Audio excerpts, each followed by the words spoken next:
without further ado, let's bring on today's guests. Hi, Scotty. Welcome to the show. Well, thank you. I appreciate it. Scotty, from our contact and networking and philosophizing with each other off air and on air, such a prolific researcher, Scotty, you've taken on some pretty big subjects, and I may be big in terms of the alternative, but I think the thing you've done is you haven't dropped your brain out, Scotty. You've kept the core body of, give me some facts, give me some details. Yeah, there's a lot of theological background that we're going into probably, and but you haven't dropped your brain out, Scotty. I think that's probably what's different with you, the subjects we're going to talk about today. Well, thanks. I appreciate that. I don't think I've dropped my brain anyway. There are times I wonder.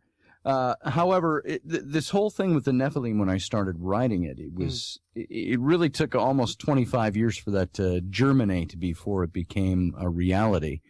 And I was in my seminary days back in the early 1980s, and I started questioning these things. And I didn't realize along the number of years just how much had been written out there, especially as we get closer to 2012, which was when the book was actually published. Mm-hmm. And I noticed that there was a lot of information out there as I started researching for the book, because, when you think about all these things and you're writing things down and you collect data, you collect a few books here and there, mm-hmm. and you put a lot of thought process into something. Sometimes it's when you're out driving or down the road in your car and you think about these things, you go, I got to write that down. And that's how things went over the years. And when I started researching it, I realized how much information is out there, how much really silly information is out there as well. What I qualify as silly information is the stuff that it's somebody's idea without anything to back up their idea. Sure. And I've grown really weary of this is how I feel, therefore this is what it must be. Oh, I feel that this is the thing, or this is my notion, or my... And so I wanted to avoid that. And where I have written about things that I think are my speculations on something, I clearly state it. I say, this is speculative, based on circumstantial evidence or based on my research. And if I fall way outside of that, I say, how about this idea? Here's an idea, but we've got to make sure before we accept any of this that we research it, that we find out, is there something to a notion before it becomes a hypothesis, before it becomes a theory. So that was the approach I took with the Nephilim. Sure. Now, a lot of people are trying to connect the Nephilim with the giants. Now, I'm all for that. I think the Nephilim of the Bible and the Nephilim giants that are in America with the red hair at the Native American mounds, that's a bit of a reach in some respect to connect all that. However, the Nephilim are referred to as a race of giants. I understand why this is all getting connected. The reason I mentioned that is because so many people are focusing on all this now, Scotty. If the book was in 2012, it's as pertinent today as it was in 2012. And I mean, so many people are talking about this stuff. Let's go to grassroots on the theological aspect first. Let's talk maybe the Nephilim and the Elohim. Give us the definition, what we know from a biblical source first, and let's build the picture that way.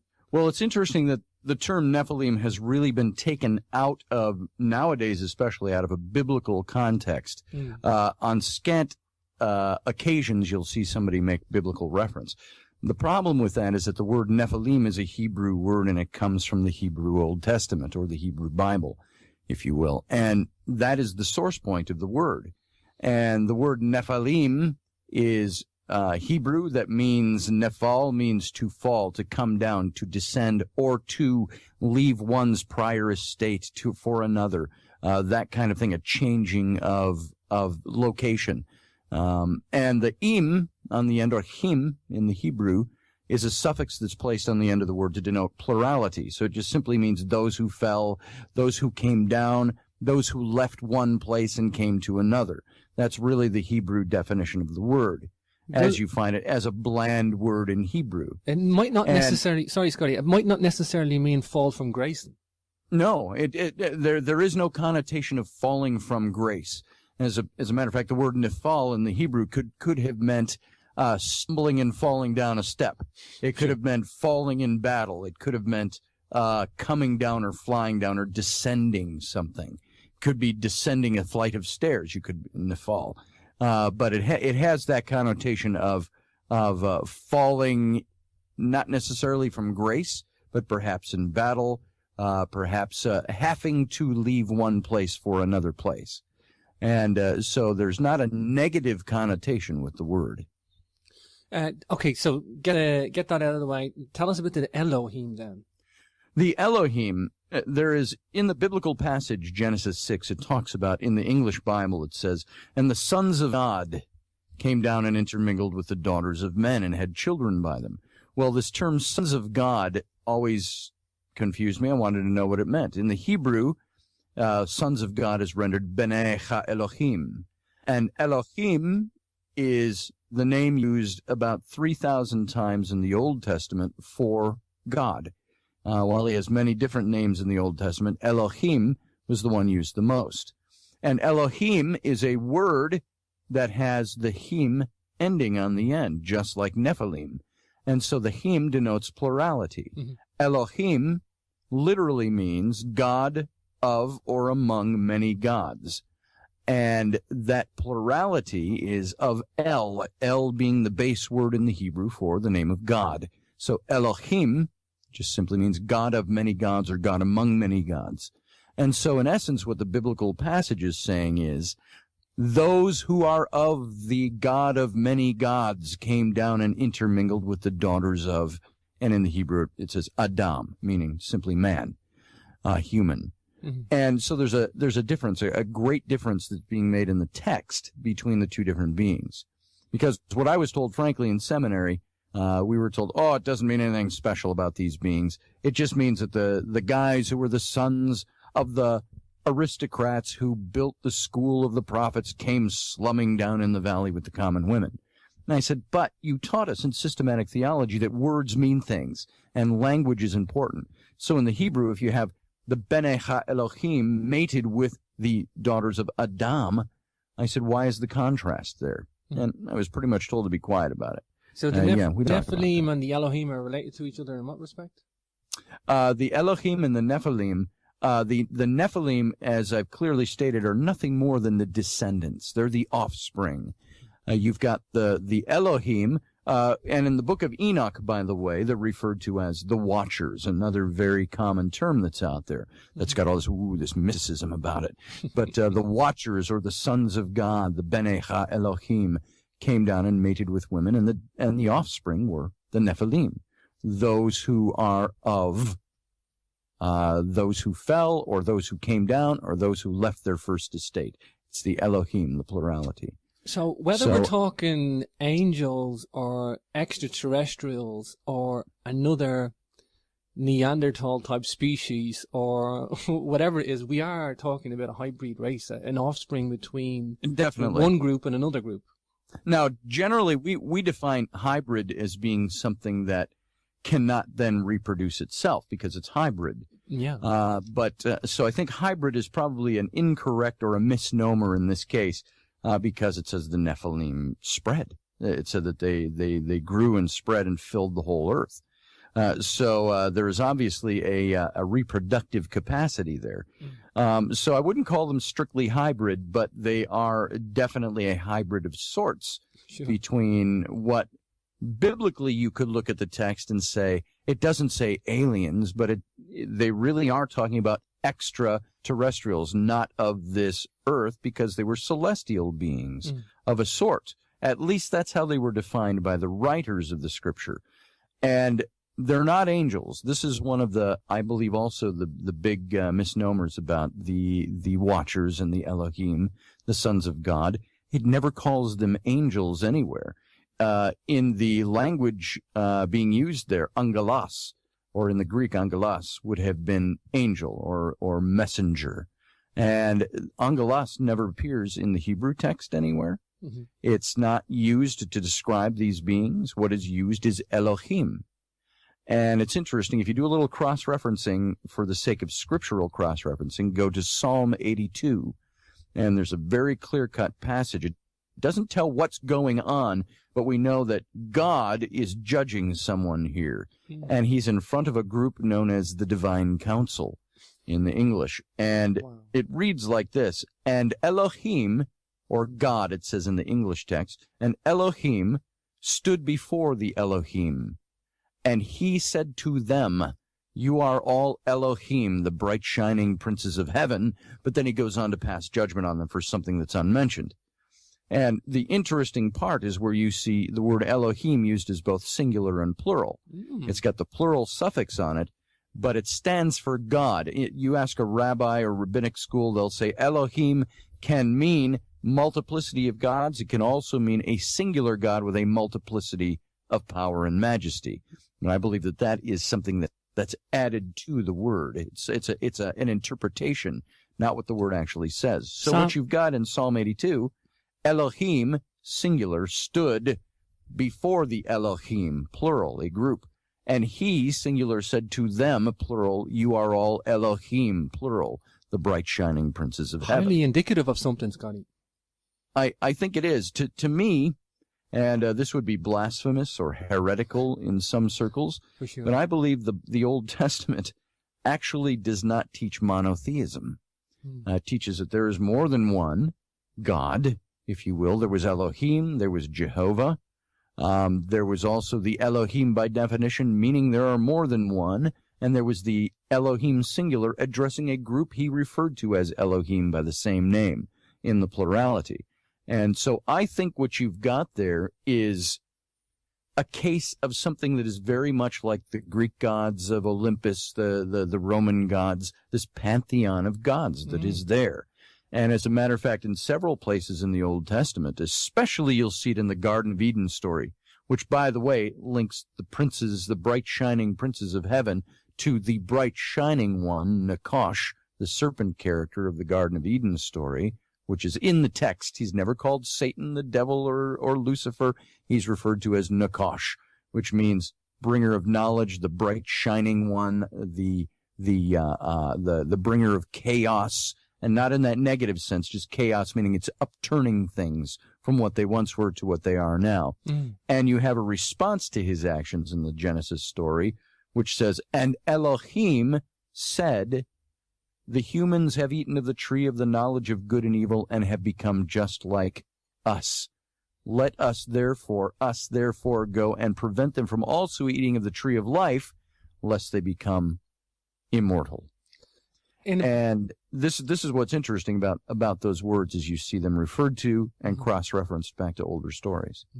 In a biological sense, these guys, okay, forget a bit too much, but if there was a biological offspring, sex with women from a hybrid race, if we want to just use the generic to hybrid in its wrong context, I understand that, but if there was a biological offspring, it might explain why there was giants, why there was a gigantic aspect. Well, I think one of the things that was really discovered more recently, I don't have a date for this, I think within the last several decades, is that the giant interpretation in Genesis 6 isn't referring to giants. It's a mistranslation. It's talking about the Elohim, and it's talking about the Nephilim, but they had mistranslated Nephilim to mean giant when it doesn't mean giant at all. And I gave the definition for you a little earlier about those who came down or those who left one place and came to another. But they do, however, refer to, when they're talking about later in that passage in Genesis 6, 1-4, it talks about, and these were the heroes of old, the men of renown. It refers to the Nephilim. And it talks about what it's referring to, making reference to there is the Hebrew Gibborim. The Gibborim, and Gibborim, if you cross-reference them in other literature, in Hebrew literature, they were giants. And they were these giant beings that could be, think of the Fae and the fairy folk, who could be, in one hand, very pleasant to you, and on the other hand, could be as terrifying and demonic, so to speak, as you could see. And this is what the Gibborim were like. They were the mighty warriors, the men of old, the men of renown, in Jewish literature. And those were giants. Wow. But they're never mentioned by name in the passage. The word Rephaim, then, Rephim, Rephaim, where does that fit in? Is that just another name for... That's just another name that's used later in the Hebrew writings, later in the Old Testament. It speaks of the Rephaim. It speaks of, you remember the story of David and Goliath. Yeah. And Goliath being this great giant who, according to the passage, measured 6 cubits in a span. And a cubit was roughly your elbow to the tip of your finger. But of course, that all depended on who was doing the measuring. Oh, you know, yeah. if you're 5'8" and you measure, or you're 6'2" and you measure, you're going to get a different cubit. And also he was dressed in Philistine armor with the tall feathers, the tall helm. And if you take the average measurement of a cubit, he was roughly 9'4" something like that. And we've got basketball players today that are pushing that. The Chinese player, I can't think of him, but he's pushing that height. So he's not quite 9 feet, but he's tall. And there's also, regarding Goliath, by the way, I should mention this. They talked about when David slung the stone at him and said it sank into his forehead. And they're saying, this is evidence of perhaps giantitis or giantess, where he had soft, brittle bones and the stone would sink into his head. And I said, well, you know, there are guys who are pretty crafty even today with that kind of a sling, and you could sink a stone into somebody's head pretty easily, and they don't have to have giantess or some kind of bone malfunction. And by the way, the biblical passage talks about Goliath being a warrior, and a warrior from the days of his youth. And if he was somebody who was infirmed and couldn't walk right and had brittle bones, I don't think many people would have been afraid to fight him. But it does refer to him and his 3 brothers of Gath as sons of the Nephilim. So it's very interesting. Now, there's a correspondence made between the Nephilim and a giant of Gath.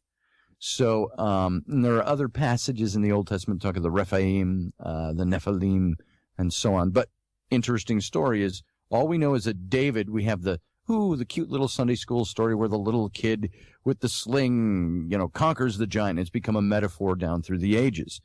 What we forget is the story itself, that David was probably in his late teens, if not his early 20s by then. He was just the youngest son of Jesse, and he's tending the sheep, and he went into battle with this guy.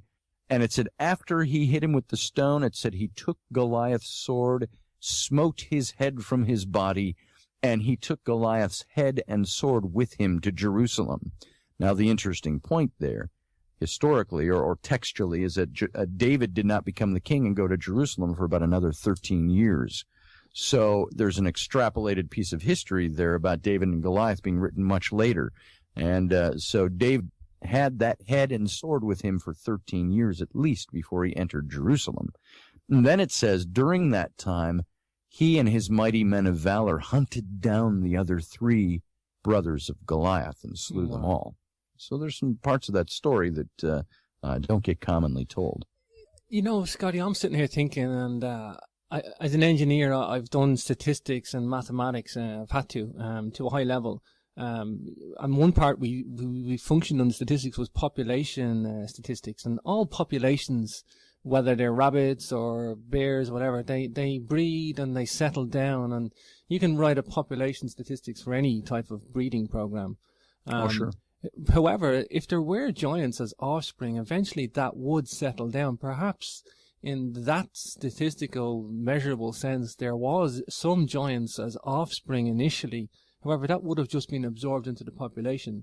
I think so. Absorbed, bred down, and it's interesting that the references made to them in the Old Testament after the flood story, which is supposedly where they were all wiped out, the reference there speaks of almost remnants of them.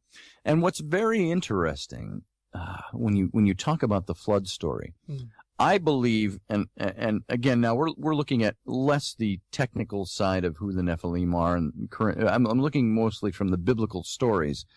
I believe the first of the Nephilim was Cain, the son of Adam and Eve, and I established this pretty solidly in the Nephilim book, and it says that Nakash, the serpent character in the garden, who I believe it's very clear was one of the Elohim mentioned in Psalm 82, that Nakash mated with Eve, and that Eve took this gift or this forbidden fruit, if you will, which I think is metaphor in the Garden of Eden story, and brings it to Adam. And they also mate, and she has twin sons. If you look at creation myths throughout the world, the original that have original families in them, they generally also have attached to them multiple births. And so Eve, I think, consistent with other creation myths, had multiple birth. She had Cain and Abel, but it's very clear by the things that are written in the Genesis account. And when I say very clear, it's very clear when you look for it. I believe she had multiples, and that Cain was the son of Nakash and Eve, and Abel was the son of Adam and Eve. And this bears itself out in the chronologies, because if you go down through the chronologies between Adam and Noah, then Noah and Abraham and David, and then in the New Testament, from Jesus and his mother back to King David to establish that he was of the lineage of David, the king. When you look at all these lineages in the Old Testament, it links them all together all the way back to Adam, but they skip Cain, the firstborn. Why do they do that? When every other line throughout the chronology uses the firstborn son of each family to link the lineage. They skip Cain because Cain was not of the pure human blood. He was of the blood of the mix of Nakash and Eve, and therefore was overlooked as the firstborn human, from which the line of the Messiah, the messianic prophecies, which all began in the Garden of Eden. If you read the text, the prophecy of a Messiah, a kinsman redeemer, as he was known in the Old Testament Hebrew sense, this kinsman had to be of the pure human bloodline of Adam, not of Nakash. And so they don't trace the lineage back all the way to Adam through Cain. They trace it through their third-born son, Seth, because Cain murdered his brother Abel. Eve and Adam have a third son, name him Seth. And so the line of Seth is the human line that bequeaths the line all the way to Noah, that bequeaths supposedly all the other races of the earth. I've been criticized from some people who don't really read exactly what I wrote there, that there is a thing called the Christian identity theology, which was founded in the early 1920s. And this is a white supremacist group. It's a Christian group that wants to claim that Cain was the father of the Jews, and they go through all this racist stuff, and it leads up to white supremacy for sake of simplicity. I don't adhere to that whatsoever. Cain, according to the biblical account, his line was the line of Nephilim, and that would have filled the earth, but it was wiped out at the flood, according to the passage. Now, this is why God brought the judgment flood of Noah, not because of the wickedness of mankind, but because of the wickedness brought to mankind in all of this interbreeding. So this is the religious mythology as it stands in there. The flood was supposed to have wiped them all out, but if you look at the passage, before the flood story starts, it talks of the Nephilim. It says, it says the Elohim, the sons of God, came down, intermingled with the daughters of men, had children by them. They were on the earth in those days. The Nephilim were on the earth in those days, and also afterward, it says.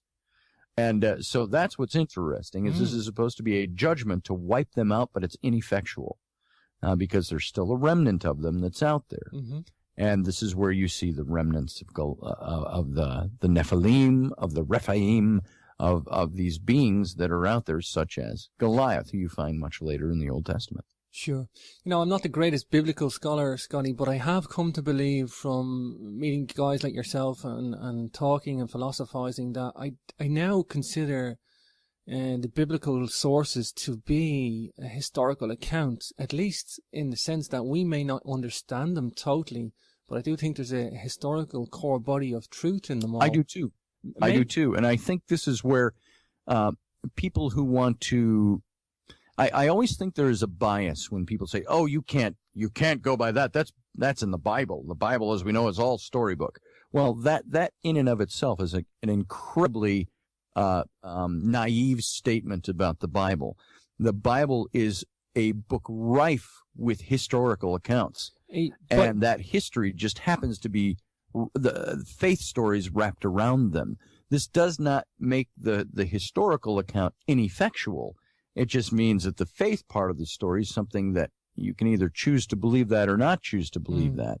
But there are faith stories wrapped around these historical accounts, and they're finding more and more and more and more, especially with critical biblical archaeology, for lack of a better term, that's out there. There are archaeologists that sometimes are solely in the field because they are drawn to wanting to find out if a biblical story that they were raised on in their faith has any efficacy to it. Well, I'm glad you mentioned biblical archaeology, because even if one case of biblical archaeology proves the Bible to be true, that's enough. But I think... Well, absolutely. I always like to use a prime example for me is for hundreds of years, it was said that Pontius Pilate, the Roman governor of Judea in the 1st century, that presided over the trial of Jesus of Nazareth, it was always said that he was a part of the Jesus mythos. He was just a fictional character because there was no evidence in Roman history that he ever existed.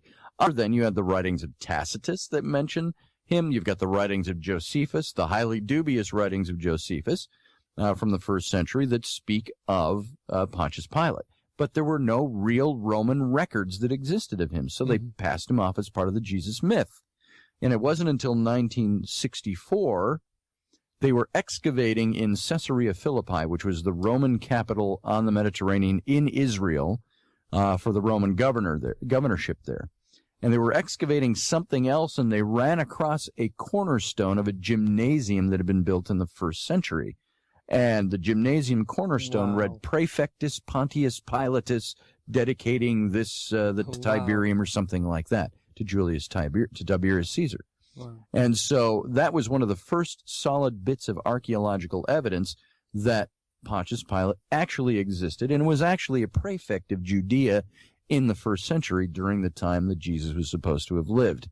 And so when you start finding facts like that, and it counter-affects the notion that he was just a notion himself, that's where you start to say, okay, once you start proving the historical account is there, what does that do to the rest of these historical accounts in the Bible? So I think there's been, I think they've said there's been almost every historical account has been so researched and has had archaeologists digging on it that there's hardly any historical account left in the pages of the Old Testament that has not been at least proven to be almost absolutely congruent with the scriptural account, and there's only just a handful a handful that have not, as far as I know, and there's still question marks over them. Yeah, and that was a pertinent thing I wanted to make too, Scotty. And this is the thing, for me, and what we just discussed with the biblical archaeology, I need something like that. I'm one of those type of guys. I'm not a theology guy, but when I see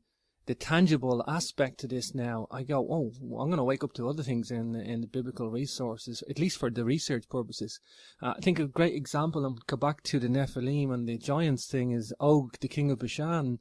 Yes. In the Bible, they're describing his bed, and his bed is extremely big, Scotty, for a giant. Now, here's an interesting point on that, is they describe this huge bed that it would have had to have fit a man who was like 9 feet tall or something like that. Mm-hmm. And my first reaction to that would be, now, it either meant a 9-foot man slept in it, or you had a guy that liked a really big bed. He might have been 4'8" and just said, I want a parade ground for me and my harem. And, you don't know that for sure. I think the reason, though, that the bed is in there and telling the measurement is it's there for a purpose in the passage. Mm-hmm. It's not just to say, this was a short guy who liked a really big bed. It doesn't say that. I think the implication in the text, it's there for a reason to say, this was a big dude. Yeah. And he had a big bed.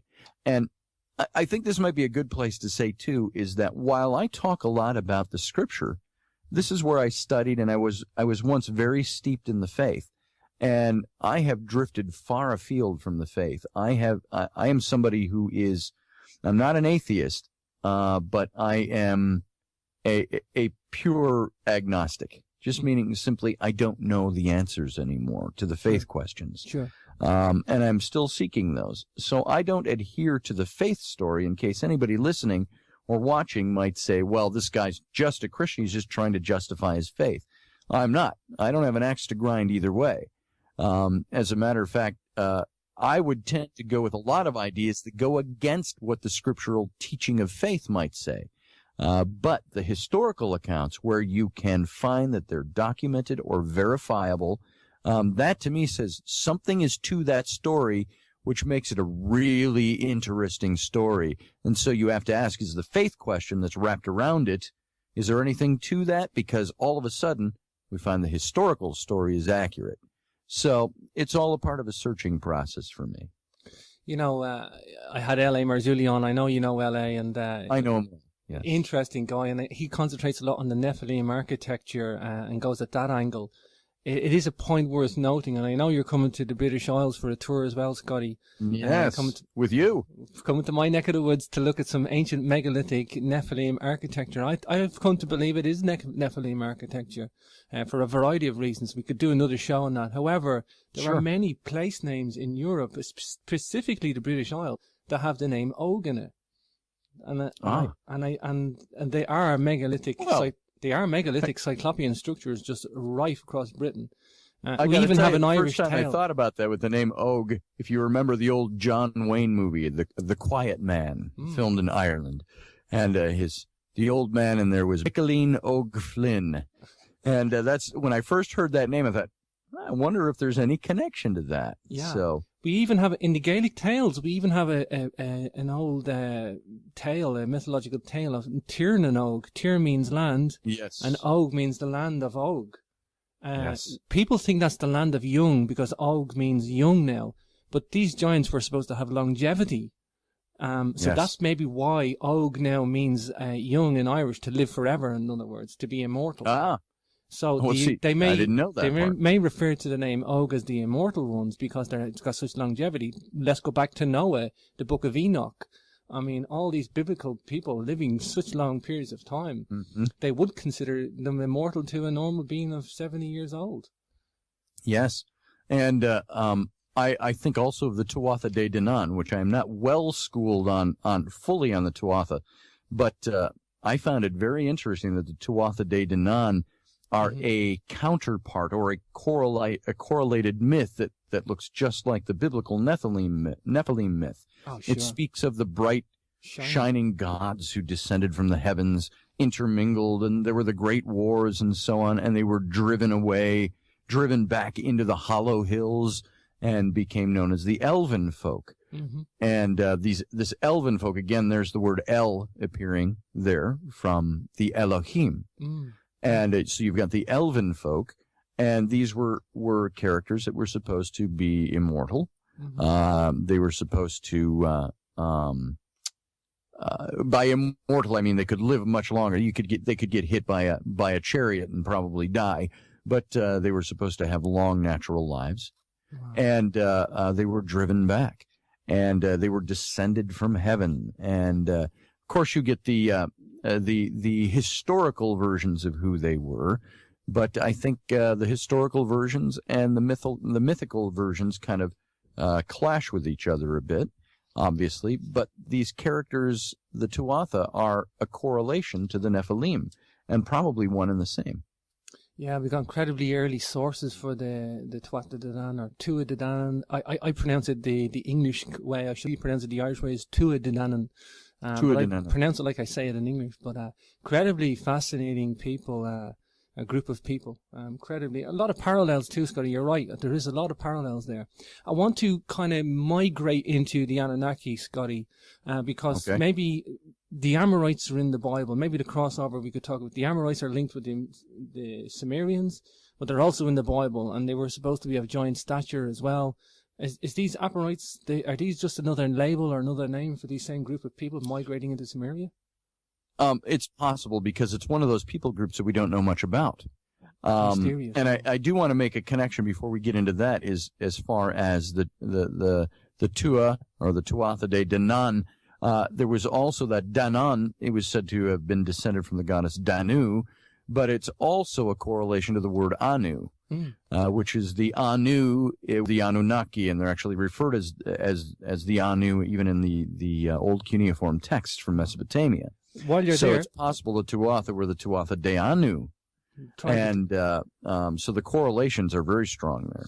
Actually, and further to that, in the Book of Invasions and the Book of Leinster, where they mention these tales of the Tuatha De Danann, or some people actually call it the tribe of Danu in English, but there was another tale of Shitante, who was apparently conceived like an immaculate conception, no father, but his father was the sky god Anu. So there's another reference there to the sky god Anu.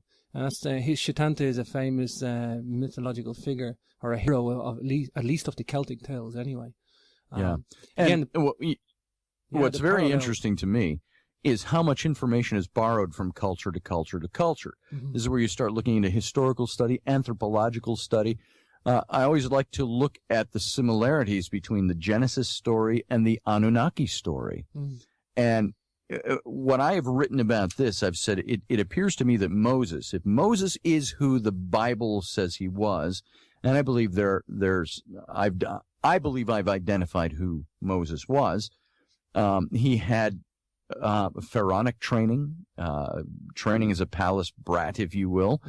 He was raised in the palace. He became, I believe he was a man named Senenmut, who became the Grand Vizier of Egypt beneath the Pharaoh Hatshepsut. And he would have had 92 royal titles given to him at the time. And if this is the man that indeed is Moses, or became Moses, and the Exodus took place under him 40 years after this time period, this is a man who would have brought with him all this education of the spirituality of Egypt, the religion, military training, pharaonic training, civic training, all of this stuff he brought with him. But if he was then for 40 years down in the Sudan, then over into the Sinai Peninsula, and he would have learned this in Egypt as well, the Sinaitic religions, the Mesopotamian religions, the Canaanite religions. And when you look at what Moses is said to have penned in the Pentateuch, the first 5 books of the Bible, you're seeing, just look at the Genesis story of the Garden of Eden alone, and the similarities to the Anunnaki story of creation are staggering. You have, in the Anunnaki story, you have Enlil, who is also known as Elil, and you've got him conscripting his brother god, or lesser god, if you will, Enki, also known as Ea, and he has Enki create, as it says in the cuneiform text, create primeval man, that we may use him to dig our trenches, our canals, mine our natural resources, to till our gardens, and so on. And so Enki and Elil later, about almost 1,500 to 2,000 years later, with the movement of man from the Fertile Crescent area down into the Canaanite region, they established their religions. Canaanite religion has Elil becomes El, the name for God. Enki, known as Ea, becomes the same base word as Yahweh, which is Jehovah. Wow. And this is 1,500, 2,000 years later. Also in the Anunnaki story, it says that after mankind is created, they're doing all this work for the gods, and that the king Atrahasis, you look at the tale of Atrahasis in the cuneiform texts, and it's where he pleads to his god Enki, the god of his city, his patron god Enki of Eridu, his city, and he prays to him, and he says, "Oh, Enki, hear the words of your servant Atrahasis." And look at how biblical it sounds already. And bend your ear to your servant and deliver us from this yoke of bondage that we have to the gods, to the Anu. And it says, and Enki heard his words and blessed him and came down with his mighty men of valor, taught him the forbidden knowledge of the gods, helped the humans rebel against God, and the humans won their freedom under Atrahasis. But Enki and his mighty men, or his mighty god followers, they were conscripted by Elil, the chief god, to the subterranean caverns of the earth to dwell in judgment forever, because they helped the humans rebel. Now, and Enki, by the way, also dwelt in the great Abzu, the underground sea, and he would come up in his boat, and he would ride in what was known as the Serpent's Marsh, which was around the backwaters of the Euphrates River around the city of Eridu, is where they said this was. Mm-hmm. And it was filled with serpents, of course, but he thought it was a beautiful place, and he loved going there, Enki, the god. And so the backwaters around the city of Eridu, of the Euphrates, became known as Enki's, the serpent's den, and then they put his name to it. Enki, Ea, it became known as Ea's den, which was then eventually became known as Eaden or Eden. Wow. Now, take all of that information and go to the biblical story of Genesis. You have El coming from El. You have Jehovah coming from Ea, or Yahweh, Ea, Enki. You have a story where mankind is created and placed in the garden to till the ground and keep it for us, as God said to them. And in the Anunaki story, the humans were there to till the ground and produce natural resources and mine them and dig canals. Mm-hmm. In the Genesis story, it's just watered down to tilling the ground and keeping it for us. You also then have the serpent character, Nakash, the bright shining one, came down, who his name by definition means bringer of knowledge, bringer of information, the bright shining one, the trickster, the bringer of chaos, and he delivers the word to the humans of how they are to become just like the gods, or to rebel against the gods. And then, of course, the Genesis story has the fall of man. And then what happens? The serpent is condemned by God. On his belly he shall go, and he becomes later, 1,000 years later, Satan, the devil, Lucifer, is attributed to him by later writers, never called that in the text. And hell was a place in the subterranean caverns of the earth where, and so you see the similarities between the Anunnaki story and the Genesis story. Mm-hmm. So I believe Moses, who penned this traditionally, and I believe there's no reason to doubt it, just because he's this famous patriarch of the faith of Judaism and Christianity, doesn't mean he wasn't a real guy. I think there's too much evidence for it. And as I said, I think I know who he was in Egyptian history. But he wrote this stuff, and he brought all this information from these different cultures as the foundation for what he wrote in the book of Genesis. Sure. Wow, Scotty, what an awesome discussion. Just for the viewers and the listeners, if you're going to read anything on the Anunnaki, get your hands on the Atrahasis account, the Enuma Elish, and the Epic of Gilgamesh, because these are the three monster accounts that reveal so much about what we're talking about here. Just to concentrate on the Epic of Gilgamesh, which really is a recount of the flood myth, or the flood story. Even Gilgamesh was supposed to be a giant as well. I mean, the parallels between the biblical sources, between the Anunnaki Sumerian tales and the tales of everything is just intertwined, Scotty, for me. It's just the parallels just keep going. If you want to read, I've always said to people, if you want to get a good book to sit down and read with your partner or your significant other, get the English translations of the cuneiform texts of the Sumerians and Mesopotamia and the stories of the Anunnaki. It reads like War and Peace kind of, and it's or a great action film. Yeah. And also is the Book of Enoch. Now, this is a book that was booted out of the canon of Old Testament scripture by the councils that began with the Council of Nicaea and spread into other councils, where they determined over a number of years what were the books that were to be included in scripture out of all these books they had. And under the council that started with Constantine, the emperor, the Roman emperor, the pagan Christian emperor of Rome. And they ended up booting the Book of Enoch out because the edict was really, we cannot allow a book in Scripture unless there is unanimous agreement between all the bishops making the decision.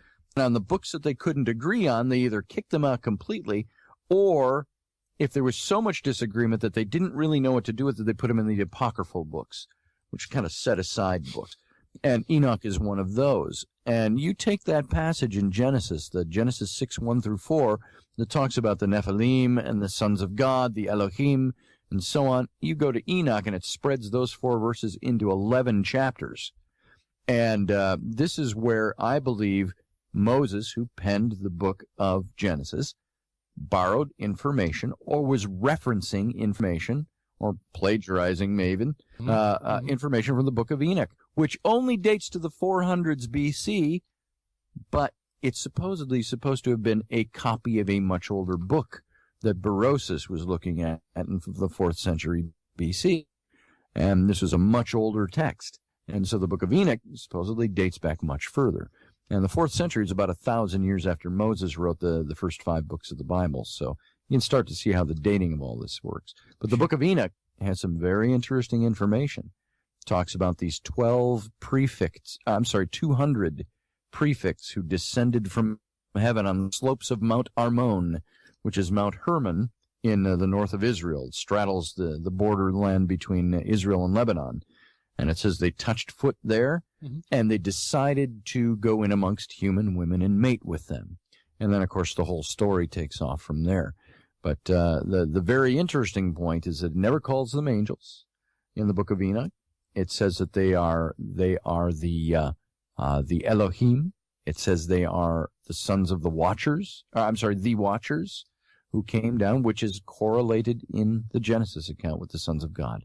So it's a very interesting account. If you want to really read some Book of Enoch is like the Book of Genesis on crack. So. For sure.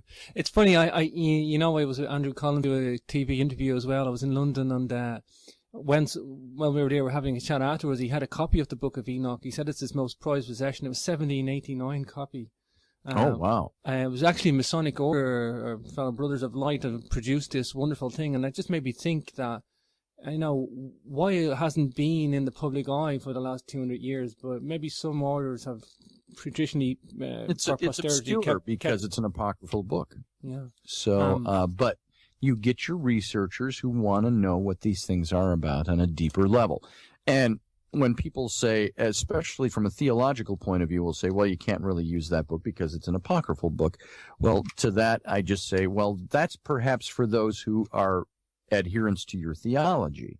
To us who research, it's another book. It's another ancient book that tells about these things. The Dead Sea Scrolls, I believe, have somewhat verified the Book of Enoch, the apocryphal book. Have. That's what's incredible. Very interesting too is that you look at all the people in the Bible that quoted from the Book of Enoch. So if the Book of Enoch was only from the 4th century BC, you did have some of the minor prophets quoted from the Book of Enoch in the Old Testament. You had the Apostle Paul quoted from the Book of Enoch. You had Jesus himself quoted from the Book of Enoch. And so when you've got these luminaries of the faith in the Bible that quote from the book, there's something, I think, to the book. Why should the book then have been discarded if they quoted from the book as a source point? It was X-rated, Scotty. It was X-rated. Yeah, that's for sure. And, X-rated, you got the Song of Solomon. Probably explains why they couldn't push that book out of existence totally. That's why it made it, because there were so many references to the book. They said, well, we've got to keep the book, but we'll push the book. That's it. That's why they put it into the collection of apocryphal books, because they couldn't discard it. Now, what's interesting is all the stuff that's coming up that was discarded. A lot of the Gospels. There were something like 60 different Gospels that were written, and we've only got 4 of them in the New Testament. But those 4, if you step back from them, each tend to represent a different train of messianic thought or a sect of messianic thought from the New Testament era in 1st century Judea. And you've got like your Herodian messianic sect. You've got your Jewish messianic sect or Hebrew, and there were 4 different ones. And so it's very interesting that those Gospels represent those different ways of thinking. Mm-hmm. Scotty, I know I focused a lot on the Nephilim today. I just want you to give us out the title of your Exodus Reality book. Sure. Give us the website for that as well, and tell us about the symposium that you're running this year, and obviously the tour in Ireland. Absolutely. Well, yeah, we've got a bunch of stuff going on all the time. The book is called The Exodus Reality, and it's subtitled Unearthing the Real Historical Moses, Identifying the Pharaohs and Examining the Exodus from Egypt. I co-authored this book with my good friend, Dr. John Ward. Mm-hmm. He is an English or British archaeologist working in Luxor, Egypt for the last 15 years on the site of Gebel el Silsila. And he and I had different views on who Moses was, and we wrote this book with two opposing viewpoints, and we go back and forth through the book. But we took a trip over there, and we did he obviously lives there. We went to a lot of different sites connected with the stories, out to the Sinai, to what we believed is the actual mountain of God mentioned in the scripture, Serabet el-Khadim. And so we wrote about this, and the book it's a beautiful book. It's got 70 black and white pictures, and I think 16 pages of full color pictures in the book. And we present our two different theories. And while we differ, we're really only 2 generations apart in the same royal house in the 18th dynasty that we're separated by. And John takes a less biblical view. His is more of an archetypical view. And mine is more of there are solid dates in the history in the Bible that you can follow to establish that match up to the dates of the chronology of the Egyptian kings and history as we know it that's out there. I lean towards your version in the book. Don't tell John, though. I won't tell him. I promise. My lips are sealed. We also do the Paradigm Symposium, and that is every October in Minneapolis, Minnesota. We have a symposium. This will be our 4th year this year, the Paradigm Symposium 2015. And you can go to paradigmsymposium.com and see some of the speakers that we have on. We have Randall Carlson from Sacred Geometry, and he's going to be speaking. We've got a whole line of speakers that I won't even attempt to go through off the top of my head, but we've had speakers in the past like Graham Hancock, Robert Schock, ufological speakers, ancient alien speakers. We've had Eric von Daniken here and other people like that. And so it's going to be a fantastic symposium, October 1st through the 4th, 2015, Minneapolis, at the Crowne Plaza Mall of America. So it's 5 minutes from the airport, the International Airport, and 5 minutes from the Mall of America. Incredibly successful symposium you do run there, Scotty. Great speakers, great network of and people. You're going to be speaking this year as well. I am indeed, Scotty. You're making me come to America. Yes, we are. So you get to experience our autumn here. But in return, I'm making you come to Ireland as well. So please let people know about the Irish tour. We got quite a lineup of speakers and researchers on the tour. There is a fantastic tour of Ireland that we're doing. It's with John Ward, and I run the Exodus Reality Adventures, where we take trips to Egypt and bring people over with us. And he, of course, lives there. But we have teamed up with Micah Hanks of the Graylian Report, with you, and with Barry Fitzgerald. People know him formerly of Ghost Hunters International. That's the quick reference to bring up a name in the mental visual.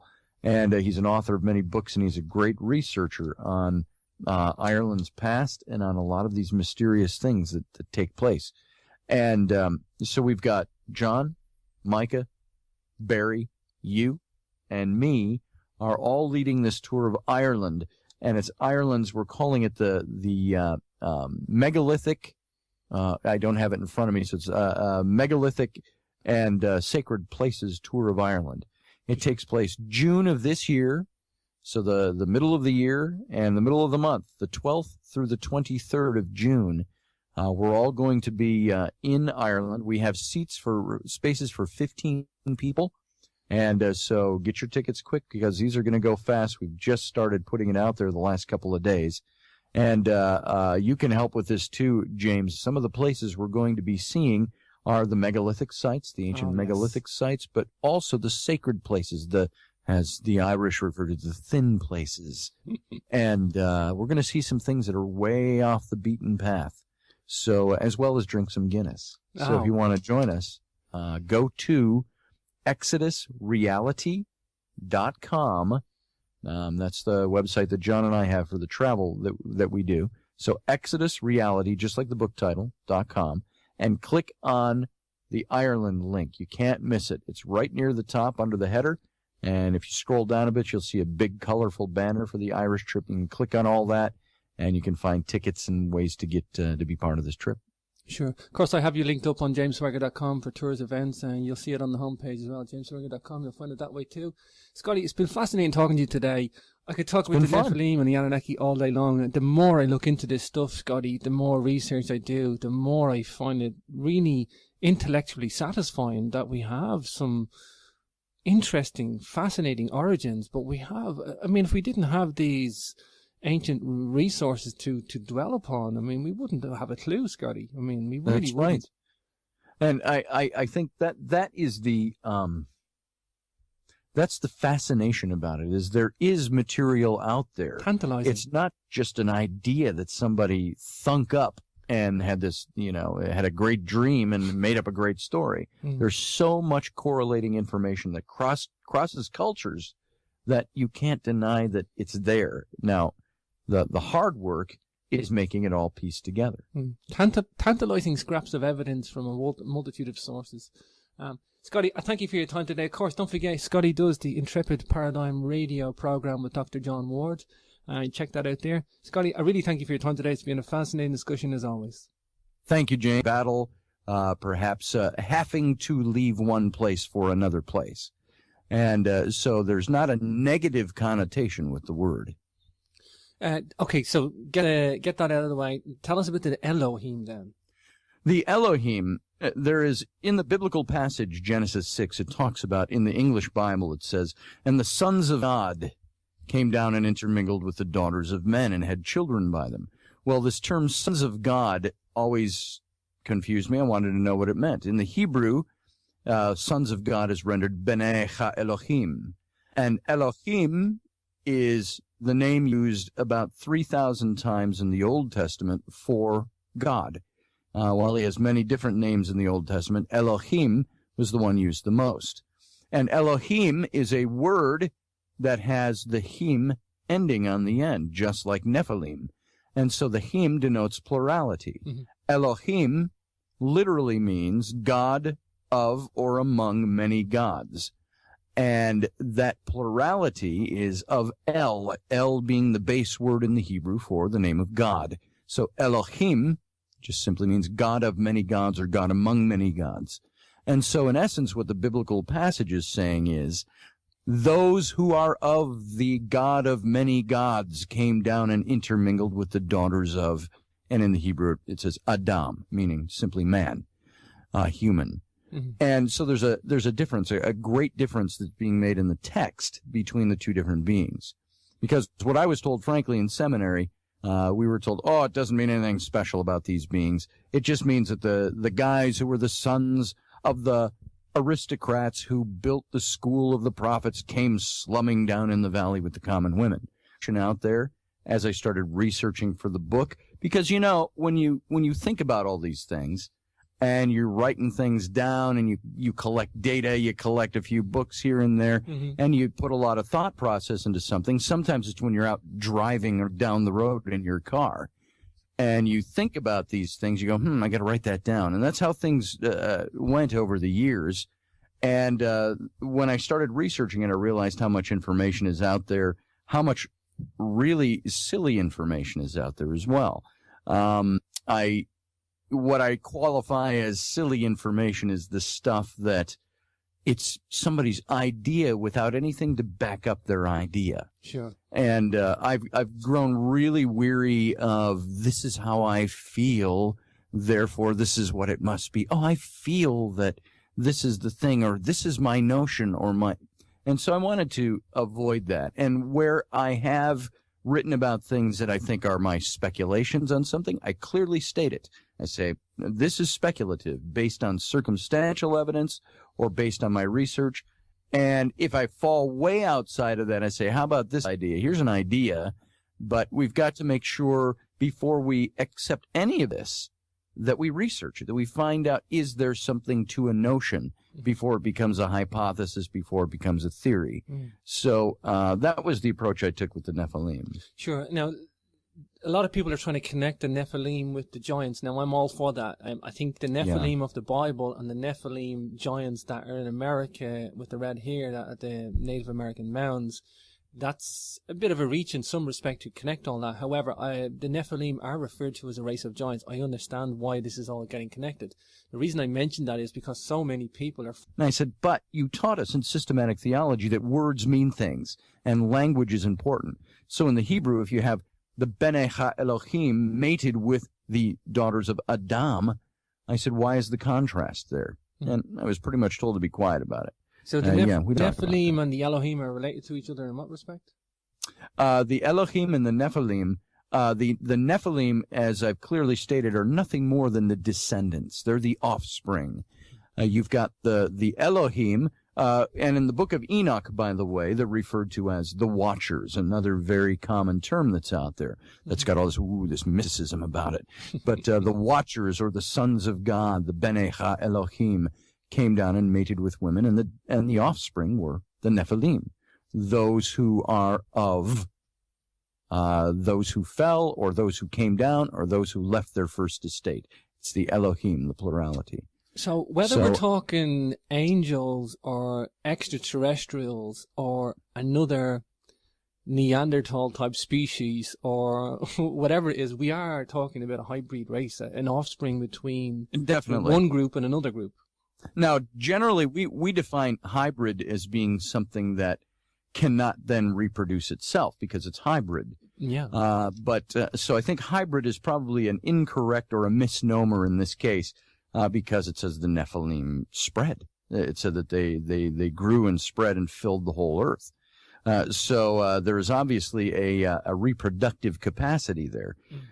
So I wouldn't call them strictly hybrid, but they are definitely a hybrid of sorts between what biblically you could look at the text and say, it doesn't say aliens, but they really are talking about extraterrestrial. Focusing on all this now, Scotty, if the book was in 2012, it's as pertinent today as it was in 2012. And I mean, so many people are talking about this stuff. Let's go to grassroots on the theological aspect first. Let's talk maybe the Nephilim and the Elohim. Give us the definition, what we know from a biblical source first, and let's get the picture that way. Well, it's interesting that the term Nephilim has really been taken out of, nowadays especially, out of a biblical context. On scant occasions, you'll see somebody make biblical reference. The problem with that is that the word Nephilim is a Hebrew word, and it comes from the Hebrew Old Testament, or the Hebrew Bible, if you will. And that is the source point of the word. And the word Nephilim is Hebrew that means nephal, means to fall, to come down, to descend, or to leave one's prior estate for another. That kind of thing, a changing of location. And the im on the end, or him in the Hebrew, is a suffix that's placed on the end of the word to denote plurality. So it just simply means those who fell, those who came down, those who left one place and came to another. That's really the Hebrew definition of the word, as you find it, as a bland word in Hebrew. It might not necessarily, sorry, Scotty, it might not necessarily mean fall from grace. No, there is no connotation of falling from grace. As a matter of fact, the word nephal in the Hebrew could have meant stumbling and falling down a step. It could have meant falling in battle. It could have meant coming down or flying down or descending something. Could be descending a flight of stairs. You could nephal, but it has that connotation of falling, not necessarily from grace, but perhaps in.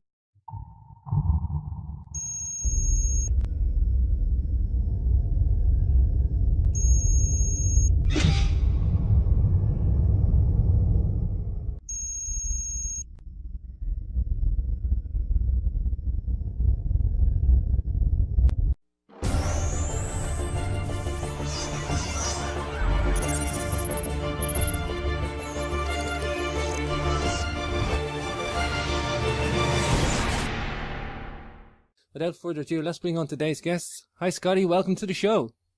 Well, thank you. I appreciate it. Scotty, from our contact and networking and philosophizing with each other off air and on air, such a prolific researcher, Scotty, you've taken on some pretty big subjects, and I may be big in terms of the alternative, but I think the thing you've done is you haven't dropped your brain out, Scotty. You've kept the core body of, give me some facts, give me some details. Yeah, there's a lot of theological background that we're going into probably, and but you haven't dropped your brain out, Scotty. I think that's probably what's different with you, the subjects we're going to talk about today. Well, thanks. I appreciate that. I don't think I've dropped my brain anyway. There are times I wonder. However, this whole thing with the Nephilim, when I started writing it, it really took almost 25 years for that to germinate before it became a reality. And I was in my seminary days back in the early 1980s, and I started questioning these things. And I didn't realize along the number of years just how much had been written out there, especially as we get closer to 2012, which was when the book was actually published. Mm-hmm. And I noticed that there was a lot of information